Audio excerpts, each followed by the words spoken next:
morning guys, it's harvest time. Kuha tayo ng guyabano, malalaki na raw dito sa garden. And then meron pa tayong langka, mga pahabol to ng summer season. That's Maricel. Hi Sel, my Friday girl. So yan, paano mo kukunin Sel? Maunahan tayo ng ibon. Hala,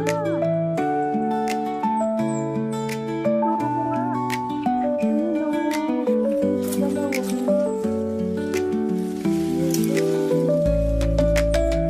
Meron lang kinain ng ibon o.